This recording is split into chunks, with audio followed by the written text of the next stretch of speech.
വയനാടൻ കാടുകളുടെ ഭംഗിയാണോ, പാപനാശിനിയിലെ പിതൃമോക്ഷ പുണ്യമാണോ, അതോ ബ്രഹ്മഗിരി മലനിരകളിലെ ത്രിമൂർത്തികളുടെ അനുഗ്രഹാശിസുകളോ? എന്താണ് നമ്മെ ഇങ്ങോട്ട് ആകർഷിക്കുന്നതെന്നറിയില്ല. ഒരു വട്ടമെങ്കിലും ഇവിടെ വരാൻ കൊതിക്കുന്നവരുടെ അറിവിലേക്കായും വീണ്ടും വീണ്ടും വന്നുകൊണ്ടിരിക്കുന്ന പലർക്കും അറിയാത്ത ചില കാര്യങ്ങളും ഈ വീഡിയോയിലുണ്ട്. മുഴുവനായി കണ്ടാൽ ഇങ്ങോട്ട് വരാനുള്ള വഴി, താമസ സൗകര്യങ്ങൾ, ക്ഷേത്രത്തെപ്പറ്റിയുള്ള കഥകളും ചരിത്രവും, ബലിയിടാൻ വേണ്ട ഒരുക്കങ്ങൾ, അങ്ങനെയെല്ലാം വിശദമായി അറിയാം. കേരളത്തിലെ വയനാട് ജില്ലയിലെ പ്രശസ്തമായ വിഷ്ണു ക്ഷേത്രമാണ് തിരുനെല്ലി. ദക്ഷിണകാശിയെന്നും ദക്ഷിണഗയയെന്നും അറിയപ്പെടുന്ന തിരുനെല്ലി ക്ഷേത്രം പിതൃബലി തർപ്പണങ്ങൾക്ക് പ്രസിദ്ധമാണ്. ഇങ്ങോട്ട് ട്രെയിനിൽ വരണമെങ്കിൽ തൊട്ടടുത്ത് റെയിൽവേ സ്റ്റേഷൻ ഒന്നും തന്നെയില്ല. പക്ഷേ 100 കിലോമീറ്ററിലധികം ദൂരെയുള്ള കോഴിക്കോടോ വടകരയോ തെക്കൻ ജില്ലക്കാർക്കും കണ്ണൂരോ തലശ്ശേരിയോ വടക്കൻ ജില്ലക്കാർക്കും ആശ്രയിക്കാം. അവിടെ നിന്നും നേരിട്ട് തിരുനെല്ലിക്ക് ബസ്സില്ല എന്നാണ് തോന്നുന്നത്. ഈ സ്ഥലങ്ങളിൽ നിന്നും 3-4 മണിക്കൂർ കൊണ്ട് മാനന്തവാടിയിലെത്തി അവിടെ നിന്നും അടുത്ത ബസ്സിന് തിരുനെല്ലിയിലേക്ക് പോകാം. കേരളത്തിലെ പ്രധാന പട്ടണങ്ങളിൽ നിന്ന് മാനന്തവാടിക്ക് ബസ്സുണ്ടാകും. KSRTC പത്തനംതിട്ടയിൽ നിന്നും വെളുപ്പിന് 2:45 പുറപ്പെട്ട് മൂവാറ്റുപുഴ, തൃശൂർ, കൽപ്പറ്റ വഴി വൈകിട്ട് 3 മണിക്ക് തിരുനെല്ലിയിൽ എത്തിച്ചേരുന്ന ബസ് സർവീസ് നടത്തുന്നുണ്ട്. ഇതിൻ്റെ ടിക്കറ്റ് ഓൺലൈനായി KSRTC സ്വിഫ്റ്റ് വെബ്സൈറ്റിൽ നിന്നും ബുക്ക് ചെയ്യാം. സ്വന്തം വാഹനങ്ങളിൽ വരുന്നവർ മാനന്തവാടിയിൽ നിന്ന് കാട്ടിക്കുളത്തെത്തി ബസ് സ്റ്റാൻഡിന് മുൻപിലുള്ള റോഡിലേക്ക് ഇടത്തോട്ട് തിരിഞ്ഞ് 15 കിലോമീറ്റർ സഞ്ചരിച്ച് ക്ഷേത്രത്തിലെത്തുന്നതാണ് എളുപ്പവഴി. ബസ് സ്റ്റാൻഡിന് മുൻപായി തിരുനെല്ലി ക്ഷേത്രത്തിലേക്ക് തിരിയാനുള്ള ബോർഡ് കാണാം. നേരം വൈകിയാൽ പിന്നെ അന്ന് തന്നെ തിരുനെല്ലിക്ക് പോകുന്നത് സുരക്ഷിതമല്ല. രാത്രിയായാൽ കാട്ടിലൂടെയുള്ള വഴിയിൽ ചിലപ്പോൾ ആനകളുണ്ടാവാം. അതുകൊണ്ട് മാനന്തവാടിയിലോ കാട്ടിക്കുളത്തോ താമസിക്കുന്നതാണ് ഉചിതം. നിങ്ങൾ അതിരാവിലെ കാട്ടിക്കുളത്ത് എത്തുകയാണെങ്കിൽ ഇടത് തിരിയാതെ തോൽപ്പെട്ടിക്ക് പോകുന്ന റൂട്ടിൽ നേരെ മുൻപോട്ട് പോയി തെറ്റ് റോഡ് വഴി 9 കിലോമീറ്റർ എത്തുമ്പോൾ കുട്ടേട്ടൻ്റെ കട കാണാം. അവിടെ നിന്നും ഉണ്ണിയപ്പവും കഴിച്ച് ഇടത്തോട്ടുള്ള വഴി പോകുമ്പോൾ ഭാഗ്യമുണ്ടെങ്കിൽ ആനയും മാനും ഉൾപ്പെടെയുള്ള വന്യമൃഗങ്ങളെയും കണ്ട് തിരുനെല്ലിയിലെത്താം. കാട്ടിക്കുളത്ത് നിന്നും ഇടത് തിരിഞ്ഞു പോകുന്ന വഴിയേക്കാൾ 7-8 കിലോമീറ്റർ കൂടുതലുണ്ടെങ്കിലും നല്ല മനോഹരമായ കാഴ്ചകൾ ആസ്വദിച്ചു പോകാമെന്നതാണ് ഈ റൂട്ടിൻ്റെ പ്രത്യേകത. ഈ കടയുടെ വലത്തോട്ടുള്ള റോഡ് തോൽപ്പെട്ടി വന്യജീവി സങ്കേതം വഴി കർണാടകയ്ക്ക് പോകുന്നതാണ്. വയനാടിൻ്റെ വടക്കേ മൂലയിലാണ് തിരുനെല്ലി. അവിടെ എത്തിയാൽ ചുറ്റും വൻ മലനിരകളും നിത്യഹരിതവനങ്ങളും കാണാം. അമ്പലത്തിലേക്കുള്ള വഴിയുടെ ഇരുവശങ്ങളിലുമായി പൂജാസാധനങ്ങളും വയനാടൻ വനവിഭവങ്ങളും വിൽക്കുന്ന കടകളും റെസ്റ്റോറൻറ്റ്സും ഹോം സ്റ്റേയ്സും അനവധി കാണാം. ഗൂഗിളിൽ നിന്നും നമ്പർ തപ്പിയെടുത്ത് വിളിച്ചോ ഓൺലൈനായി ബുക്ക് ചെയ്തോ ഈ ഹോം സ്റ്റേയ്സിൽ താമസിക്കാം. മെയിൻ റോഡിൽ നിന്നും ക്ഷേത്രത്തിലേക്കുള്ള വഴിയുടെ മധ്യഭാഗത്തെത്തുമ്പോൾ ഇടതുവശത്തായി ചെറിയൊരു പാർക്കിംഗ് ഗ്രൗണ്ട് ഉണ്ട്. ക്ഷേത്രത്തിൻ്റെ പടിക്കെട്ടുകളുടെ അടുത്തും ഏതാനും കാറുകൾ പാർക്ക് ചെയ്യാൻ സാധിക്കും. അവിടെ തന്നെയാണ് ദേവസ്വം വക പഞ്ചതീർത്ഥം ഗസ്റ്റ് ഹൗസ്. ഇതിൻ്റെ ഒരു മൂലയ്ക്കായി പേ ആൻഡ് യൂസ് ടോയ്ലറ്റുമുണ്ട്.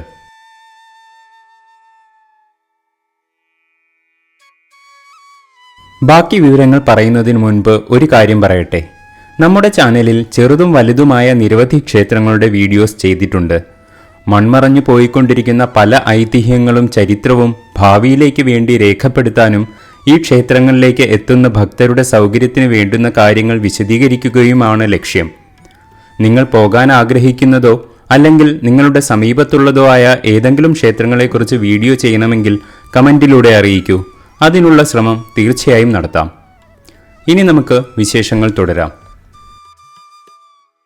നമ്മൾ ആദ്യം ചെല്ലുന്നത് തെക്കേ നടയിലാണെങ്കിലും ദർശനത്തിനായി കിഴക്കേ നടയിലൂടെ പോകണം എന്ന സൂചനാ ബോർഡ് നോക്കി അങ്ങോട്ട് നടക്കാം. ഈ നിർദ്ദേശം പാലിക്കാതെ തെക്കേ നട വഴി കയറുന്നവരും അനവധിയുണ്ട്. പടി കയറി മുകളിലെത്തി പച്ച പുതച്ച ബ്രഹ്മഗിരി മലനിരകളുടെ പ്രശാന്തസുന്ദരമായ അന്തരീക്ഷത്തിലെ പുണ്യപുരാതനമായ ഈ വിഷ്ണുക്ഷേത്ര സന്നിധിയിലെത്തുമ്പോൾ വൈകുണ്ഠത്തിലെത്തിയ പ്രതീതിയാണ് ഭക്തമനസ്സുകളിൽ.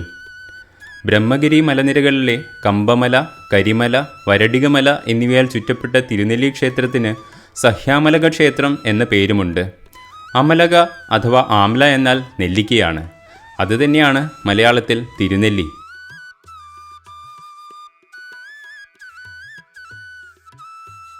ഐതിഹ്യങ്ങളിലും ചരിത്ര ഗ്രന്ഥങ്ങളിലും വിശിഷ്ട ദേവസ്ഥാനം എന്ന നിലയിലാണ് തിരുനെല്ലിയെ പ്രതിപാദിക്കുന്നത്.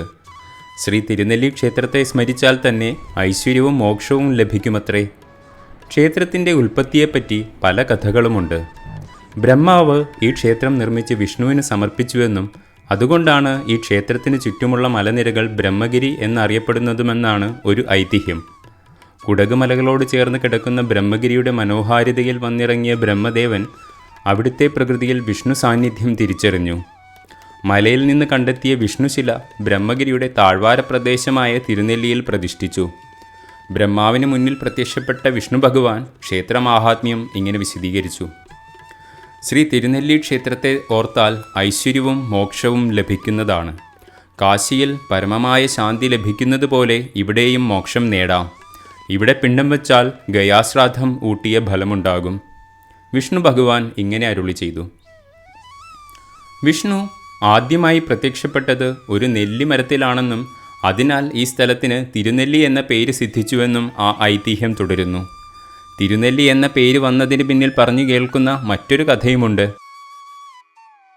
പണ്ട് ഈ കൊടും കാട്ടിലൂടെ മൈസൂരിലേക്ക് തീർത്ഥയാത്ര പോയ 3 മലയാളി നമ്പൂതിരിമാർക്ക് വഴിതെറ്റിയത്രേ.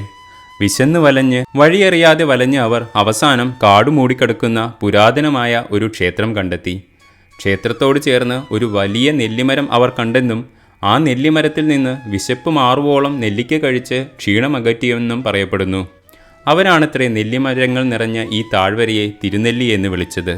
അമ്പലത്തിന് ചുറ്റുമുള്ള വനങ്ങളിൽ ഇന്നും നെല്ലിമരങ്ങൾ സമൃദ്ധമായി വളർന്നു നിൽക്കുന്നുണ്ട്. ഇങ്ങനെ നിരവധി കഥകളും ഐതിഹ്യങ്ങളും കെട്ടുപിണഞ്ഞു കിടക്കുന്നതാണ് തിരുനെല്ലിയുടെ പഴമ.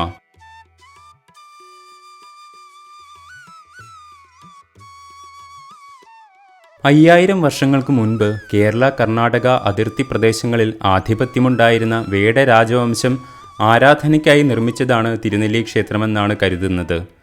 പിന്നീട് മൈസൂർ രാജവംശത്തിൻ്റെ കീഴിലായ ക്ഷേത്രം ഇപ്പോൾ തിരുനെല്ലി ദേവസ്വമാണ് പരിപാലിക്കുന്നത്. നൂറ്റാണ്ടുകളുടെ പഴക്കമുള്ള ക്ഷേത്രത്തിൻ്റെ ശരിയായ കാലപ്പഴക്കം ഇതുവരെ കൃത്യമായി പറയാൻ ചരിത്ര പണ്ഡിതന്മാർക്ക് പോലും കഴിഞ്ഞിട്ടില്ല. എങ്കിലും 962-നും 1019-നും ഇടയിലുള്ള കാലത്താണ് ക്ഷേത്രം നിർമ്മിച്ചത് എന്നാണ് കരുതപ്പെടുന്നത്. ക്ഷേത്രചരിത്രം കാസർഗോഡ് ജില്ലയിലെ കുംബ്ല രാജവംശവുമായും കുറുമ്പ്രനാട് രാജവംശവുമായും വയനാട് രാജാക്കന്മാരുമായും ബന്ധപ്പെട്ട് കിടക്കുന്നതാണ്. വയനാട് വേടരാജാവിൻ്റെ അധികാര പരിധിയിലുണ്ടായിരുന്ന തിരുനെല്ലി ക്ഷേത്രം അവർക്ക് നഷ്ടമായതിനെക്കുറിച്ചും കഥകളുണ്ട്. കുമ്പളമായ്പാടി എന്ന രാജ്യത്തെ രാജകുമാരൻ വേടരാജാവിൻ്റെ മകളെ വിവാഹം കഴിക്കാൻ വിസമ്മതിച്ചതിനെ തുടർന്ന് വയനാട് വാണിരുന്ന വേടരാജാവ് ആ രാജകുമാരനെ തടവിലാക്കി. ഇതറിഞ്ഞ കുമ്പളമായ്പാടി രാജാവ് കോട്ടയം കുറുമ്പ്രനാട് രാജാക്കന്മാരുമായി ചേർന്ന് കുമാരനെ മോചിപ്പിച്ചു. പിന്നീട് കാലാന്തരങ്ങളോളം തിരുനെല്ലി ക്ഷേത്രം വേടരാജാവിനെ വധിച്ച രാജാക്കന്മാരുടെ അധീനതയിലായിരുന്നു. ഇതിനെല്ലാം പുറമെ കുടക് എന്ന കൂർഗിലെ രാജാക്കന്മാരുമായും തിരുനെല്ലി ക്ഷേത്രത്തിന് ബന്ധമുണ്ട്. ഈ ക്ഷേത്രത്തിൻ്റെ പ്രവേശന കവാടത്തിന് അടുത്തായുള്ള ചില കൽപ്രതിമകളുടെ അവശിഷ്ടങ്ങൾ കൂർഗ് രാജാക്കന്മാർ നിർമ്മിച്ചതാണെന്ന് ചരിത്ര ഗവേഷകർ കണ്ടെത്തിയിട്ടുണ്ട്. നിഗൂഢവും വന്യവുമായ ഈ പ്രദേശം പോലെ തന്നെയാണ് തിരുനെല്ലി അമ്പലത്തെ പറ്റിയുള്ള ഐതിഹ്യങ്ങളും. ഒരു കറുത്തവാവ് ദിവസം രാത്രിയാണ് അമ്പലം പണിതതെന്നും രാവിലെ ആയതോടെ പണി നിർത്തിയെന്നും തിരുനെല്ലിയിലെ ആദിവാസികൾ പറയുന്നു. എന്തായാലും ഇത്തരം നാട്ടുവർത്തമാനങ്ങൾക്കൊന്നും ഇതുവരെ ചരിത്രപരമായ സ്ഥിരീകരണങ്ങൾ ഉണ്ടായിട്ടില്ല. അതുപോലെ തന്നെ ഈ പ്രദേശങ്ങളിൽ കേരളവർമ്മ പഴശ്ശിരാജാവിൻ്റെ കാലത്ത് മൈസൂർ പടയുമായി യുദ്ധമുണ്ടായിട്ടുണ്ടെന്ന് കേൾവിയുണ്ട്. ലഭ്യമായ രേഖകൾ അനുസരിച്ച് തിരുനെല്ലി 16-ാം നൂറ്റാണ്ടുവരെ തെക്കേ ഇന്ത്യയിലെ ഏറ്റവും സമൃദ്ധമായ നഗരങ്ങളിൽ ഒന്നായിരുന്നു അത്രേ. അത്രയ്ക്ക് സമ്പദ് സമൃദ്ധമായിരുന്ന സ്ഥലം ഇന്ന് കൊടും കാടിനുള്ളിലായി മാറിയിരിക്കുന്നു. AD 978 ഭാസ്കരവർമ്മൻ ഒന്നാമൻ്റെ സിംഹാസനാരോഹണത്തിന് ശേഷമുള്ള ചെമ്പുലിഖിതങ്ങളിൽ തിരുനെല്ലി ക്ഷേത്ര സംബന്ധിയായ ഒരു ശാസനം കാണപ്പെട്ടിരുന്നു. ഈ ചെമ്പെഴുത്ത് ലഭിച്ചതും തിരുനെല്ലി ക്ഷേത്രത്തിനുള്ളിൽ നിന്നാണ്. അന്നത്തെ നാണയമായ 12 രാശികൾ ഉപയോഗിച്ച് കൊത്തുപണി ചെയ്ത കല്ലുകൾ ഇവിടെ നിന്നും കുഴിച്ചെടുത്തിട്ടുണ്ട്. ആ കാലത്ത് തിരുനെല്ലി ഒരു വലിയ പട്ടണവും ഈ ക്ഷേത്രം ഒരു പ്രധാന തീർത്ഥാടന കേന്ദ്രവുമായിരുന്നു. കേരളീയ വാസ്തുവിദ്യയുടെ മാതൃകയിലാണ് തിരുനെല്ലി അമ്പലം നിർമ്മിച്ചിരിക്കുന്നത്. എങ്കിലും കേരളത്തിലെ മറ്റു ചില ക്ഷേത്രങ്ങളുമായി എന്തൊക്കെയോ വ്യത്യാസമുള്ളതുപോലെ തോന്നും പുറമേ കണ്ടാൽ. ഭാഗികമായി തകർന്നു കിടക്കുന്ന ക്ഷേത്രത്തിൻ്റെ വിളക്കുമാടമാണ് ആദ്യം കാഴ്ചയിൽപ്പെടുക. കുടകിലെ രാജാവ് തിരുനെല്ലി ക്ഷേത്രം കൈയടക്കുകയും ക്ഷേത്ര നിർമ്മാണം തുടങ്ങുകയും ചെയ്തതോടെ വിവരമറിഞ്ഞ വടക്കൻ കോട്ടയം പഴശ്ശിരാജാവ് എത്തി തടഞ്ഞു എന്നും അങ്ങനെയാണ് വിളക്കുമാടം അപൂർണമായതെന്നും പറയപ്പെടുന്നു. കുമ്മായമോ ചാന്തോ ഉപയോഗിക്കാതെ കരിങ്കൽ പാളികൾ പ്രത്യേക രീതിയിൽ അടുക്കി വെച്ചാണ് നിർമ്മാണം. 30 കരിങ്കൽ തൂണുകളാൽ താങ്ങി നിർത്തിയിരിക്കുന്ന ഈ നിർമ്മിതി ഒരു വാസ്തുവിദ്യാ വിസ്മയമാണ്. ചില തൂണുകളിൽ ഗണപതി വിഗ്രഹത്തിൻ്റെ കൊത്തുപണി കാണാം. ക്ഷേത്രത്തിൻ്റെ മുറ്റത്ത് വലിയ കരിങ്കൽ പാളികൾ പാകിയിരിക്കുന്നു.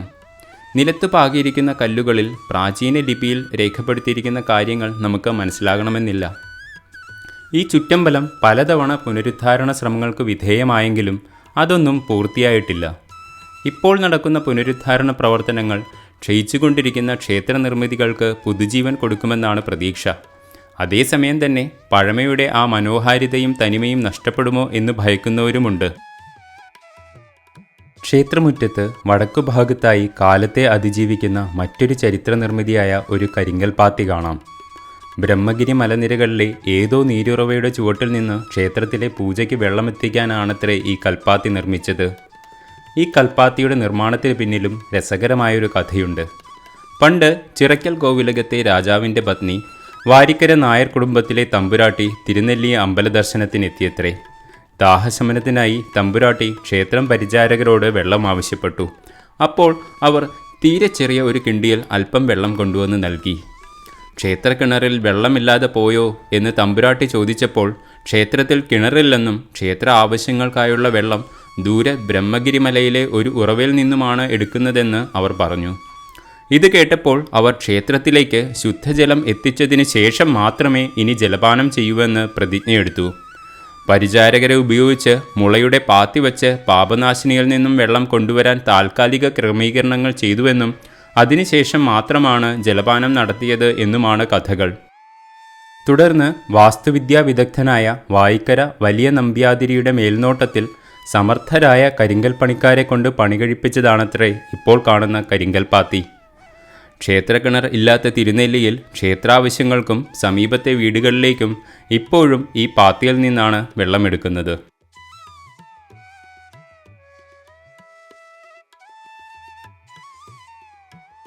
നാലമ്പലത്തിനുള്ളിലേക്ക് കയറാൻ പോകുമ്പോൾ ബലിക്കല്ലിൻ്റെ സ്ഥാനത്തിലും ഒരു കൗതുകം കാണാം. സാധാരണ ക്ഷേത്രങ്ങളിൽ നാലമ്പലത്തിന് വെളിയിൽ പ്രതിഷ്ഠയ്ക്ക് നേരെ അഭിമുഖമായി സ്ഥാപിക്കുന്ന ബലിക്കല്ല് ഇവിടെ നേർരേഖയിൽ നിന്നും ഒരു വശത്തേക്ക് അല്പം മാറിയാണ്. ഇതിനെപ്പറ്റിയും ഒരു കഥയുണ്ട്. പണ്ട് തിരുനെല്ലി പെരുമാളിനെ തൊഴാൻ ദീർഘകാലമായി ആഗ്രഹിച്ചു വന്ന ഒരു ആദിവാസി വൃദ്ധനെ ക്ഷേത്രത്തിൽ കയറാൻ അധികാരികൾ അനുവദിച്ചില്ല. ഭഗവാന്റെ വിഗ്രഹമെങ്കിലും ദൂരെ നിന്ന് കണ്ടുപോകാമെന്ന് ആ പാവം വൃദ്ധൻ കരുതി. എന്നാൽ പുറത്ത് മാറി നിന്ന് വിഗ്രഹത്തെ നോക്കിയപ്പോൾ ബലിക്കല്ല് മറഞ്ഞതിനാൽ വിഗ്രഹം കാണാൻ കഴിഞ്ഞില്ല. ഇതിൽ മനവേദനയോടെ വിലപിച്ച വൃദ്ധന് മുന്നിൽ ബലിക്കല്ല് പെട്ടെന്ന് ഒരു വശത്തേക്ക് മാറിയതായും ആ ആദിവാസി വൃദ്ധൻ ദേവബിംബം കണ്ട് സായുജ്യമടയുകയും ചെയ്തു അത്രേ. ബ്രഹ്മദേവനാൽ പ്രതിഷ്ഠിതമായതെന്ന് വിശ്വസിക്കുന്ന തിരുനെല്ലി മഹാവിഷ്ണു ക്ഷേത്രത്തിൽ അതിനെ അനുസ്മരിപ്പിക്കുന്ന ചില ആചാരങ്ങൾ ഇപ്പോഴുമുണ്ട്. അത്താഴപൂജ കഴിഞ്ഞാൽ പൂജാരി നിർമാല്യം മാറ്റി മറ്റൊരു പൂജയ്ക്കുള്ള പൂക്കളും മറ്റു നിവേദ്യങ്ങളും ഒരുക്കി വച്ച ശേഷമാണ് നടയടയ്ക്കാറ്. നടയടച്ചു കഴിഞ്ഞാൽ ബ്രഹ്മമുഹൂർത്തത്തിൽ സാക്ഷാൽ ബ്രഹ്മദേവൻ മഹാവിഷ്ണുവിന് പൂജ ചെയ്യുമെന്ന വിശ്വാസമാണ് ഇതിനു പിന്നിൽ. തിരുനെല്ലിക്ക് പരമശിവനുമായും ബന്ധം പറയുന്നു. തിരുനെല്ലി ക്ഷേത്രത്തിനടുത്ത് ശ്രീപരമേശ്വരൻ ഗുഹാവാസിയായി താമസിച്ചുവെന്നാണ് വിശ്വാസം. ശൈവ വൈഷ്ണവ സംഘർഷകാലത്ത് തിരുനെല്ലിയിൽ നിന്നും മാറ്റി പ്രതിഷ്ഠിക്കപ്പെട്ട ശിവചൈതന്യമാണ് ഇവിടെ നിന്നും 22 കിലോമീറ്റർ ദൂരെയുള്ള തൃശ്ശീലേരി ക്ഷേത്രത്തിൽ സ്ഥിതി ചെയ്യുന്നത് എന്ന് ചരിത്രരേഖകൾ. തിരുനെല്ലിയുടെ ശിരസാണ് തൃശ്ശിലേരി എന്നാണ് കരുതപ്പെടുന്നത്. കൊട്ടിയൂർ ക്ഷേത്രവുമായും തിരുനെല്ലി ക്ഷേത്രത്തെ ബന്ധപ്പെടുത്തി ഐതിഹ്യമുണ്ട്. പണ്ട് കൊട്ടിയൂർ ഉത്സവ ആവശ്യത്തിനായുള്ള അരി കൊണ്ടുപോയിരുന്നത് തിരുനെല്ലിയിൽ നിന്നായിരുന്നു. അരി കൊണ്ടുവരാൻ കൊട്ടിയൂരിൽ നിന്നും ഭൂതഗണങ്ങൾ വരികയായിരുന്നത്രേ പതിവ്. ഒരിക്കൽ അരി കൊണ്ടുപോകുന്നതിന് നിയുക്തനായ ഭൂതങ്ങളിലൊന്ന് ഭാരം കൂടുതലായതിനാൽ കുറേ അരി വഴിക്കു കളഞ്ഞുവത്രേ. പൊറുക്കാനാവാത്ത ഈ തെറ്റിന് ഭൂതത്താൻ കുന്ന് എന്ന സ്ഥലത്ത് വച്ച് തിരുനെല്ലി പെരുമാൾ ഭൂതത്തെ ശപിച്ച് ശിലയാക്കിയെന്നും അങ്ങനെ കുറവ് വന്നതായ ഭൂതത്തിനു പകരം ഒരാളെ ഇവിടെ നിന്നും അയക്കുകയും ചെയ്തത്രേ. കൊട്ടിയൂർ ഉത്സവത്തിനു മുൻപേ തിരുനെല്ലിയിൽ നിന്നും കൊട്ടിയൂരേക്ക് ഭൂതത്താനെ പറഞ്ഞയക്കൽ എന്ന ചടങ്ങ് ഇടവ മാസത്തിൽ വിശാഖം നാളിൽ തിരുനെല്ലിയിലും കൊട്ടിയൂർ ഉത്സവാനന്തരം ഈ ഭൂതത്തിനെ തിരുനെല്ലിയിലേക്ക് തിരിച്ചയക്കൽ ചടങ്ങ് കൊട്ടിയൂരും അനുഷ്ഠിച്ചു വരുന്നു. പണ്ടുകാലത്ത് ഭക്തർക്ക് പോകാനായി തിരുനെല്ലിയിൽ നിന്നും ബ്രഹ്മഗിരി കാടിനുള്ളിലൂടെ 10 കിലോമീറ്റർ കാട്ടുപാത കൊട്ടിയൂരിലേക്കുണ്ടായിരുന്നു. ഇപ്പോൾ ആളുകൾ കൊട്ടിയൂരിൽ നിന്നും ബോയ്സ് ടൗൺ, മാനന്തവാടി, കാട്ടിക്കുളം വഴിയുള്ള റോഡാണ് ഉപയോഗിക്കുന്നത്. ചതുർബാഹുവായ മഹാവിഷ്ണുവാണ് തിരുനെല്ലിയിലെ പ്രതിഷ്ഠ. നിത്യവും രാവിലെ 5:30 നട തുറന്ന് അഭിഷേകത്തിന് ശേഷം പതിവ് പൂജകൾ ഉണ്ടാകും. ഉഷപ്പൂജ, എതിരേറ്റ് പൂജ, പന്തീരടി പൂജ, ഉച്ചപ്പൂജ, അത്താഴപൂജ എന്നിങ്ങനെ 5 പൂജയും 3 ശിവേലിയും നവകവും നടക്കുന്ന മഹാക്ഷേത്രമാണിത്. വിഷുവാണ് പ്രധാന ഉത്സവം. തിരുനെല്ലിയിലെ വിഷു ഉത്സവത്തിൻ്റെ പ്രത്യേകതയാണ് ആദിവാസി ഗോത്രവിഭാഗത്തിൽപ്പെട്ട തേൻകുറുമർ എന്ന കാട്ടുനായ്ക്ക വിഭാഗത്തിൻ്റെ കോൽക്കളി. ഗോത്രത്തിൻ്റെയും നാടിൻ്റെയും ഐശ്വര്യത്തിനും അഭിവൃദ്ധിക്കും വേണ്ടി വഴിപാടായാണ് തേൻകുറുമർ കോൽക്കളി നടത്തുന്നത്. വിഷുവിന് തലേ ദിവസമാണ് കോൽക്കളി ക്ഷേത്രമുറ്റത്ത് നടക്കാറുള്ളത്. 10 മുതൽ 12 പേരാണ് ഓരോ സംഘത്തിലും ഉണ്ടാകാറ്. മാസങ്ങൾ നീണ്ടു നിൽക്കുന്ന വ്രതശുദ്ധിയുടെയും ചിട്ടയായ പരിശീലനത്തിൻ്റെയും പൂർണ്ണത നമുക്ക് അതിൽ ദർശിക്കാൻ സാധിക്കും. ഈ ക്ഷേത്രം എത്രത്തോളം ആദിവാസി വിഭാഗവുമായും പഴമയുമായും ബന്ധപ്പെട്ടു കിടക്കുന്നു എന്നുള്ളതിന് ഇതിലും വലിയ മറ്റൊരുദാഹരണം വേറെയില്ല. മീനമാസത്തിൽ ആചരിക്കുന്ന പ്രതിഷ്ഠാദിനവും നിറപുത്തരിയും തൃക്കാർത്തികയും ശിവരാത്രിയും ഇവിടെ വിശേഷ ദിവസങ്ങളാണ്. ക്ഷേത്രത്തിന് പ്രദക്ഷിണം വച്ച് വടക്കു പടിഞ്ഞാറേ കോണിലെത്തുമ്പോൾ താഴേക്കിറങ്ങാനുള്ള പടവുകൾ കാണാം. ഇരുവശവും നിരവധി കടകളുമായി കരിങ്കൽ പാകിയ വഴി. പടികളിലെ കരിങ്കൽ ഫലകങ്ങളിൽ അമ്പലത്തിന് അത് സംഭാവനയായി നൽകിയവരുടെ പേരുകൾ കൊത്തിവച്ചിട്ടുണ്ട്. ഇത്രയും പടികൾ ഇറങ്ങാനും കയറാനും കുറച്ച് ആയാസപ്പെടണം. ഈ പടികൾ ഇറങ്ങിയാൽ ഒരു കുളം കാണാം, പഞ്ചതീർത്ഥക്കുളം. അതിൻ്റെ നടുവിൽ വലിയ ഒരു പാറയുണ്ട്. അതിലേക്ക് നടന്നു പോകാനായി പാലം പോലെ ഒരു നീളൻ കരിങ്കല്ലുകൊണ്ട് ബന്ധിപ്പിച്ചിട്ടുണ്ട്. പഞ്ചതീർത്ഥക്കുളത്തിൻ്റെ നടുവിൽ നെല്ലിക്കകൾ വീണ് കല്ലായി തീർന്നുവെന്നും വിശ്വസിക്കുന്ന പാറയിൽ ശംഖ്, ചക്രം, ഗദ, പത്മം എന്നിവയും മഹാവിഷ്ണുവിൻ്റേതെന്ന സങ്കല്പത്തിൽ പാദമുദ്രയും കൊത്തിയിരിക്കുന്നു. ബ്രഹ്മഗിരിയുടെ നിഗൂഢതകളിൽ എവിടെയോ നിന്ന് ഉറവെടുക്കുന്ന ശംഖ, ചക്ര, ഗദ, പത്മ തീർത്ഥങ്ങളും വിഷ്ണുപാദത്തിലെ അഭിഷേകജലവും ഭൂമിക്കടിയിലൂടെ ക്ഷേത്രത്തിൻ്റെ പടിഞ്ഞാറ് ഭാഗത്ത് നിന്ന് പഞ്ചതീർത്ഥകുളത്തിൽ ഒന്നിച്ചു ചേരുന്നു എന്ന് വിശ്വസിക്കുന്നു. വീണ്ടും ഒരു 10 മിനിറ്റോളം മുൻപോട്ട് നടക്കുമ്പോൾ നമ്മൾ പാപനാശിനിയിൽ എത്തിച്ചേരുന്നു. ബ്രഹ്മഗിരി മലനിരകളിൽ നിന്നും ഒരു അരുവിയായി ഉത്ഭവിക്കുന്ന പാപനാശിനി പിന്നെയും താഴേക്ക് ഒഴുകി കാളിന്തി നദിയിൽ ചെന്ന് ചേരുന്നു. 7 പുണ്യതീർത്ഥങ്ങളായ പാപനാശിനി, പഞ്ചതീർത്ഥം, ഋണമോചിനി തീർത്ഥം, ഗുണ്ടികാതീർത്ഥം, ശതബിന്ദു, സഹസ്രബിന്ദം, വരാഹം എന്നിവ സംയുക്തമായി സമ്മേളിക്കുന്ന തിരുനെല്ലി ദേശത്ത് പാപനാശിനിക്കാണ് മറ്റ് 6 തീർത്ഥങ്ങളെക്കാളും പ്രാധാന്യം നൽകി പോരുന്നത്. ഈ അരുവിക്ക് പാപനാശിനി എന്ന പേരുണ്ടെങ്കിലും ശ്രാദ്ധം, ക്ഷേത്ര പിണ്ടബലി എന്നീ കർമ്മങ്ങൾ ചെയ്യാൻ ഒരുപാട് പേർ വരുന്നുണ്ട്. ബലിതർപ്പണം ചെയ്യുന്നതിന് സമീപമായി ഒന്ന് മുങ്ങിക്കുളിക്കാൻ പാകത്തിൽ അരയാൾ പൊക്കത്തിൽ വെള്ളം കെട്ടി നിർത്തിയിട്ടുണ്ട്. ഔഷധ ഗുണപ്രധാനങ്ങളായ അപൂർവ സസ്യങ്ങളുടെ കേദാരം കൂടിയാണ് ബ്രഹ്മഗിരി മലനിരകൾ. എല്ലാ രോഗങ്ങളും നശിപ്പിക്കാനുള്ള ദിവ്യശക്തി പാപനാശിനിക്കുണ്ടെന്നും പാപനാശിനിയിലെ പുണ്യജലത്തിൽ ഒന്ന് മുങ്ങിയാൽ ജന്മാന്തര പാപങ്ങളിൽ നിന്നും മോചിതരാവുമെന്നും വിശ്വസിക്കപ്പെടുന്നു.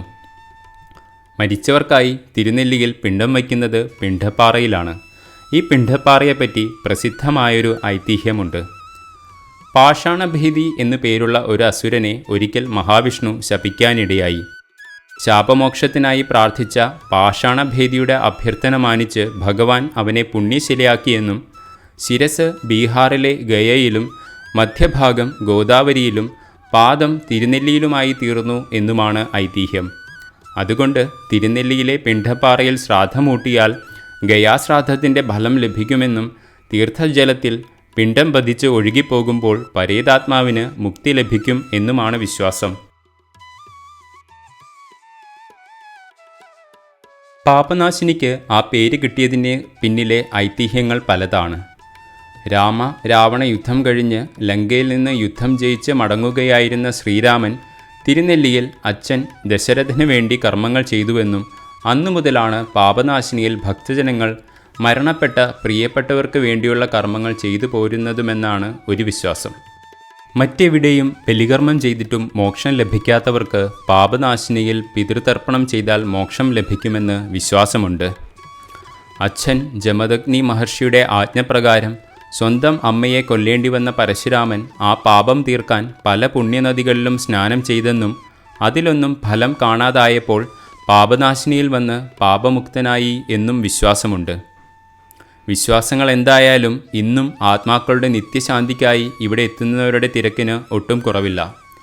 ആധുനിക കാലത്ത് തിരുനെല്ലിയിലെ പാപനാശിനിക്ക് മറുനാടുകളിലും കൂടുതൽ പ്രശസ്തിയുണ്ടായത് മുൻ പ്രധാനമന്ത്രി രാജീവ് ഗാന്ധിയുടെ ചിതാഭസ്മം തിരുനെല്ലിയിൽ നിമജ്ജനം ചെയ്തതോടെയാണ്.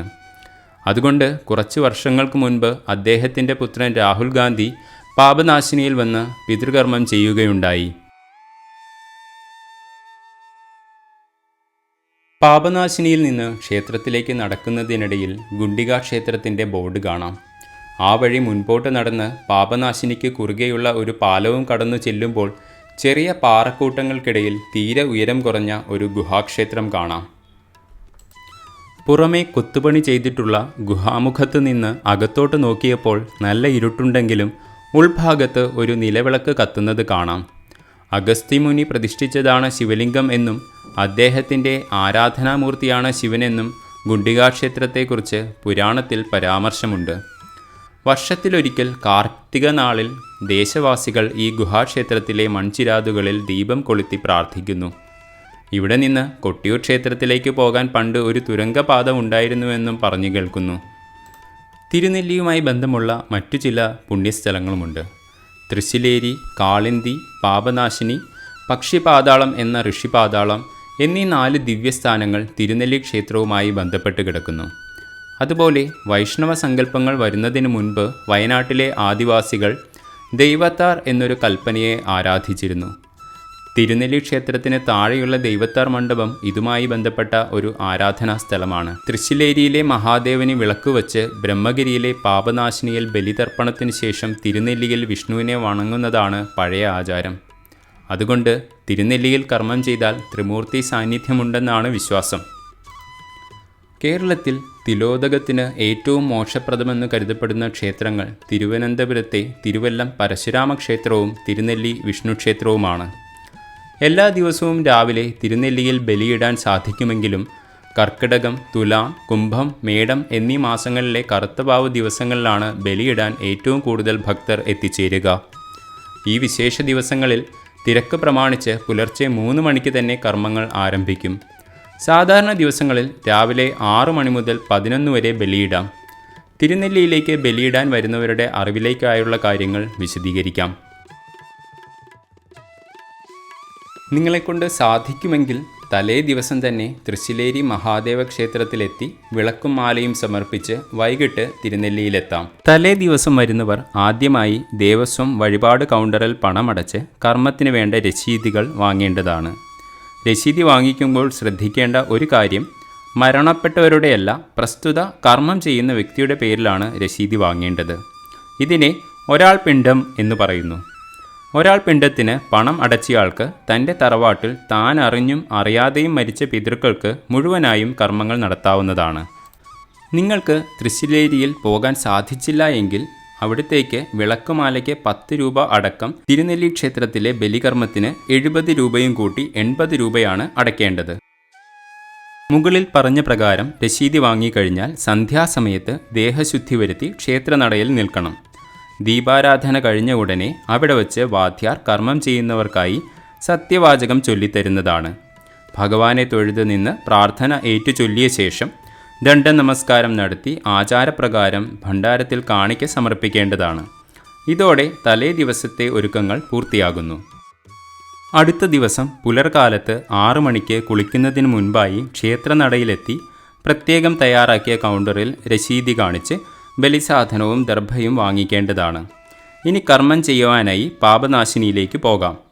പാപനാശിനിയിലേക്ക് പോകുമ്പോൾ കർമ്മം ചെയ്തതിനുള്ള രസീതിയും ബലിസാധനവും ആൾരൂപം കൊണ്ടുവന്നിട്ടുള്ളവർ അതും കൂടെ കൊണ്ടുപോകേണ്ടതാണ്. പാപനാശിനിയിൽ വാദ്യാരുടെ ഉപദേശ നിർദ്ദേശങ്ങൾക്കനുസൃതമായി കർമ്മങ്ങൾ ചെയ്ത ശേഷം ഗുണ്ടിക ശിവക്ഷേത്രത്തിൽ ദർശനം നടത്തി ക്ഷേത്രത്തിൽ വന്ന് ഭഗവാനെ തൊഴുത് വലം വച്ച് ത്രിമധുര നിവേദ്യവും തീർത്ഥവും പ്രസാദവും വാങ്ങിയാൽ കർമ്മങ്ങൾ പൂർത്തിയായി. ആൾരൂപം കൊണ്ടുവന്നിട്ടുള്ളവരാണെങ്കിൽ പാപനാശിനിയിൽ കർമ്മങ്ങൾ ചെയ്ത് വളരെ വൃത്തിയാക്കി ശുദ്ധയമാക്കിയ ആ പ്രതിമ അല്ലെങ്കിൽ ആൾരൂപം തൃപ്പടിയിൽ വയ്ക്കേണ്ടതാണ്. ഈ ആൾരൂപം ഭഗവാന്റെ തൃപ്പാദത്തോടെ കൂട്ടിച്ചേർക്കുമ്പോൾ മരിച്ച പിതൃക്കളെ സ്മരിച്ച് തൊഴുത് നിൽക്കേണ്ടതാണ്. ഓരോ ആൾരൂപത്തിനും 5 രൂപ വീതം കൂടുതൽ അടയ്ക്കേണ്ടതാണ്. ആൾരൂപം ഇല്ലാതെ കർമ്മം നടത്തുന്നവർക്ക് അതിനോടനുബന്ധിച്ച മേൽക്കാര്യങ്ങൾ ബാധകമല്ല. പിതൃകർമ്മം ചെയ്യുന്നവർ വ്രതാനുഷ്ഠാനം എടുക്കേണ്ടതാണ്. അതായത് തലേ ദിവസം ഒരിക്കൽ മാത്രം അരിയാഹാരം കഴിക്കുക എന്നുള്ള കാര്യം. എല്ലാവർക്കും തലേ ദിവസം തന്നെ എത്തിച്ചേരാൻ സാധിക്കണമെന്നില്ല. അപ്പോഴും വിഷമം വേണ്ട. കാലത്ത് 6 മണി മുതൽ 11 മണിക്കുള്ളിലായി എപ്പോൾ എത്തിയാലും ക്ഷേത്രത്തിൽ കർമ്മങ്ങൾ ചെയ്യാവുന്നതാണ്. അങ്ങനെ വരുന്നവർ കൗണ്ടറിൽ നിന്ന് രസീതി വാങ്ങി ക്ഷേത്ര തിരുനടയിൽ വാദ്യാരോ അദ്ദേഹത്തിൻ്റെ അഭാവത്തിൽ ക്ഷേത്രം ശാന്തിക്കാരനോ ചൊല്ലിത്തരുന്ന പ്രാർത്ഥന ഏറ്റുചൊല്ലി ദണ്ഡനമസ്കാരം നടത്തി ആചാരപ്രകാരം ഭണ്ഡാരത്തിൽ കാണിക്ക സമർപ്പിച്ച് ബലിസാധന വിതരണ കൗണ്ടറിൽ രസീതി കാണിച്ച് ബലിസാധനവും വാങ്ങി പാപനാശിനിയിൽ പോയി കർമ്മങ്ങൾ നടത്താവുന്നതാണ്. നിങ്ങൾ തലേ ദിവസം എത്തിയില്ലെങ്കിലും തലേ ദിവസം ഒരിക്കലെടുക്കാൻ മറക്കരുത്. അങ്ങനെ പിതൃകർമ്മങ്ങൾ പൂർത്തിയാക്കി ദർശനവും കഴിഞ്ഞ് വഴിപാട് കൗണ്ടറിൽ നിന്ന് പായസമോ ത്രിമധുരവും വാങ്ങി അവിടെ നിന്ന് തന്നെ പ്രാതലോ ഉച്ചഭക്ഷണമോ കഴിക്കാനുള്ള ടോക്കണും എടുക്കാം. അന്നദാനവും കഴിച്ച് എല്ലാ കർമ്മങ്ങളും പൂർത്തിയാക്കി ഭഗവാനെ വീണ്ടും മനം നിറയെ തൊഴുത് വീണ്ടും ഇവിടെ എത്താം എന്ന പ്രതീക്ഷയോടെ മടങ്ങാം. പിതൃബലിയിടാൻ സാധിക്കാത്തവർക്ക് ക്ഷേത്രത്തിൽ പിതൃപൂജ വഴിപാട് ചെയ്യാവുന്നതാണ്. പരേതാത്മാക്കളുടെ മോക്ഷപ്രാപ്തിക്കും പിതൃപ്രീതിക്കും ഭഗവത് സന്നിധിയിൽ നടത്തുന്ന പൂജയാണ് പിതൃപൂജ. മരണപ്പെട്ടവരുടെ പേരും മരണപ്പെട്ട ദിവസത്തെ നക്ഷത്രവും നൽകി പിതൃപൂജ നടത്താവുന്നതാണ്. എന്നും രാവിലെ അഭിഷേകത്തിന് ശേഷം ക്ഷേത്രത്തിൽ നടക്കുന്ന ആദ്യ പൂജയാണ് പിതൃപൂജ. അത് തിരുനെല്ലി ക്ഷേത്രത്തിലെ മാത്രം പ്രത്യേകതയാണ്. തിരുനെല്ലിയിൽ ദർശനത്തിന് മാത്രമായോ ബലിയിടാനോ വരുന്നവർക്ക് സഹായകരമാകുന്ന വിവരങ്ങളെല്ലാം തന്നെ ഈ വീഡിയോയിൽ ഉൾക്കൊള്ളിക്കാൻ ശ്രമിച്ചിട്ടുണ്ട്. ഈ വീഡിയോ നിങ്ങൾക്കിഷ്ടമായെന്ന് കരുതുന്നു. അഭിപ്രായങ്ങൾ കമൻറ്റ് ചെയ്യുമല്ലോ. നന്ദി, നമസ്കാരം.